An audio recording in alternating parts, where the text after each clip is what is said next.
चौधरी साहब आप अकेले इस बार जीत कर आए और अलग फेस हैं आप, तो जाहिर सी बात है कि कितनी बड़ी जिम्मेदारी आप पर है पूरे कौम को लेकर, पूरे समाज को लेकर, मुसलमानों की आवाज़ को पार्लियामेंट और संसद में उठाने को लेकर। कैसा लगता है आपको?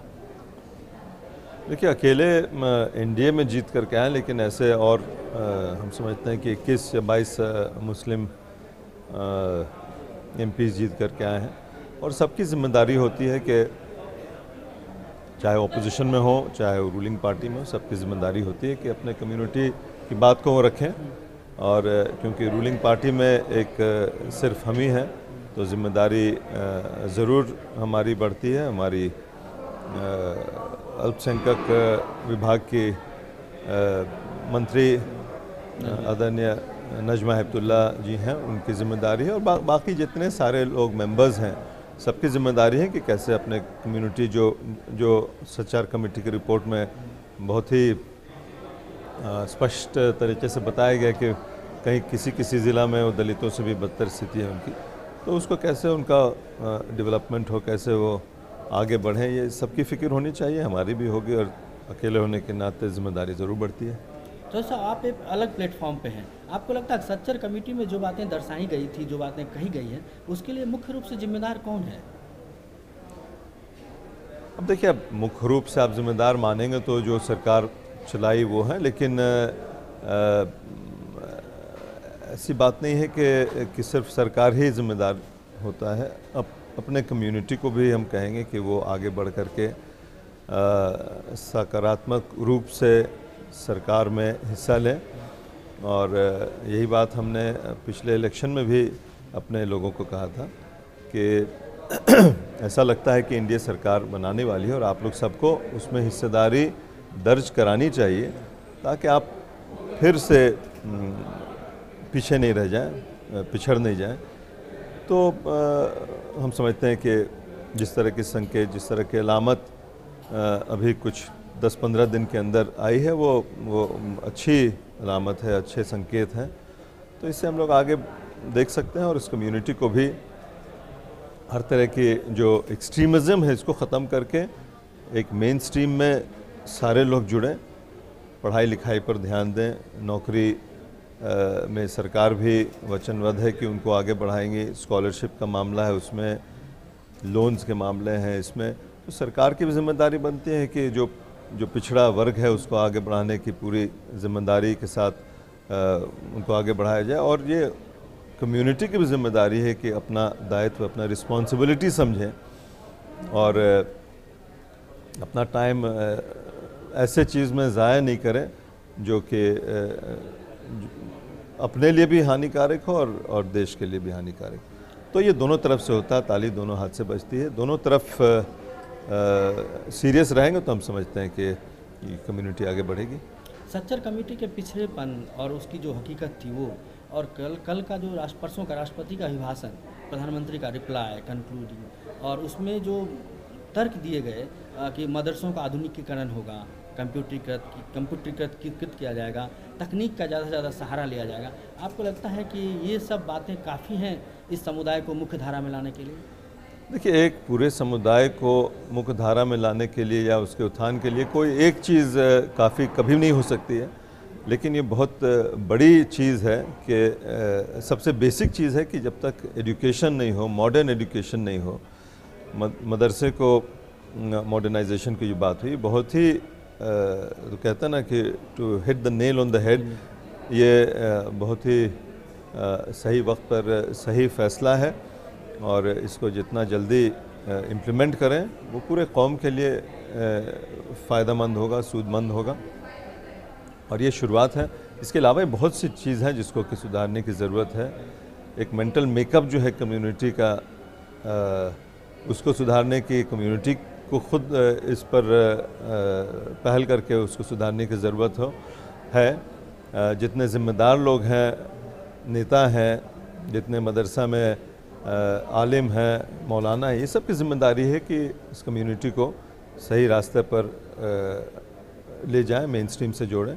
ये हम नहीं कर रहे हैं कि बहुत लोग इससे अलग हैं, लेकिन एक कहीं ना कहीं माइंडसेट को थोड़ा और चैनलाइज करने की ज़रूरत है शिक्षा की तरफ, मॉडर्नाइजेशन की तरफ, कंप्यूटराइजेशन की तरफ, और ये एक अच्छी शुरुआत है। उसके अलावा बहुत सी चीज़ हैं जिसको सुधारने की ज़रूरत है।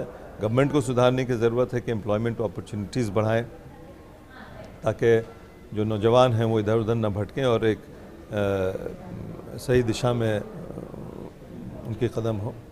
क्या सरकार के जो टॉप एजेंडा है, जो 100 दिन के एजेंडे हैं ये सब में, उसमें नहीं लगता है कि आपको इन बातों को मजबूती से रखा जाना चाहिए, ताकि कि एक नए ढंग से शुरुआत हो और मंत्रिपरिषद में और कहीं न कहीं ज़्यादा लोगों को प्रतिनिधित्व मिलना चाहिए, ताकि कि भारत एक बहुत बड़ा देश है, कई राज्य हैं, इसमें राज्यवार उसका होना चाहिए। ऐसा आपको महसूस होता है? देखिए, जहाँ तक आप एक्सपेंशन की बात कर रहे हैं, ये प्रधानमंत्री की अपनी उनका प्रेरोगेटिव है। वो जब चाहें विस्तार करें, जिसको चाहें ले अपने प्लान के मुताबिक। कैसे उनको जो उन्होंने खाका तैयार किया है अपने लिए, उसको कार्यान्वयन करने के लिए कैसे वो करें, और ये उनकी रिस्पॉन्सिबिलिटी है। और हम समझते हैं कि ऐसे हाथों में अभी देश है कि उसके लिए हमको और आपको फ़िक्र करने की ज़रूरत नहीं है। वो प्रधानमंत्री खुद ही इसमें फ़िक्रमंद है, और जिस तरह का सीरियसनेस उन्होंने दिखाया है, अभी 10-15 दिन तो हुए ही सरकार को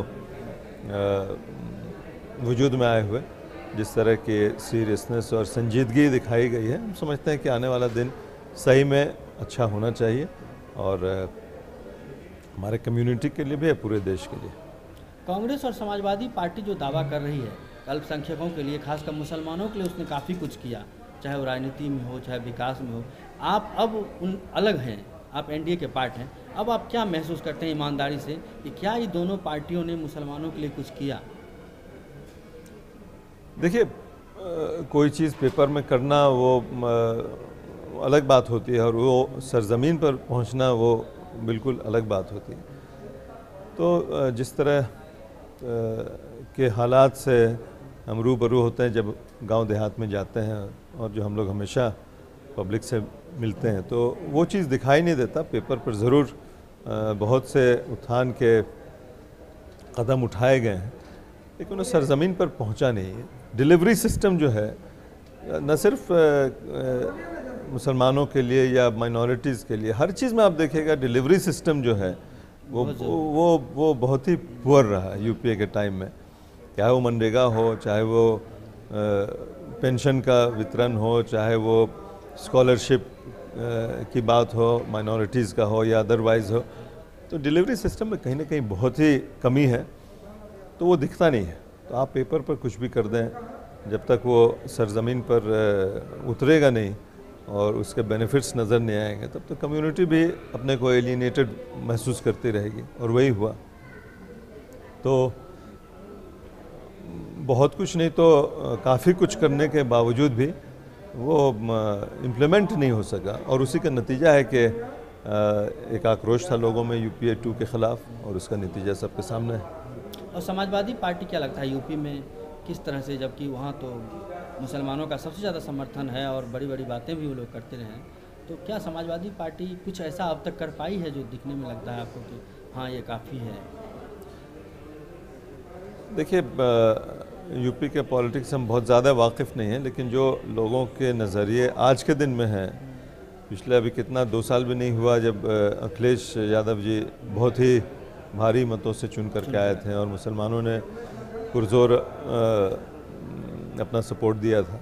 लेकिन आज उसके बरक्स हम देखते हैं तो काफ़ी डिसएंचेंटमेंट है माइनॉरिटी मुसलमानों में उनके ख़िलाफ़।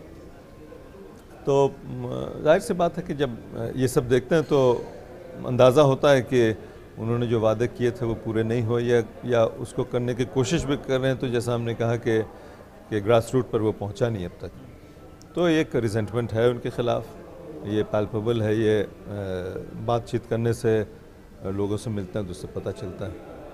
एक ब्रेक ले लो।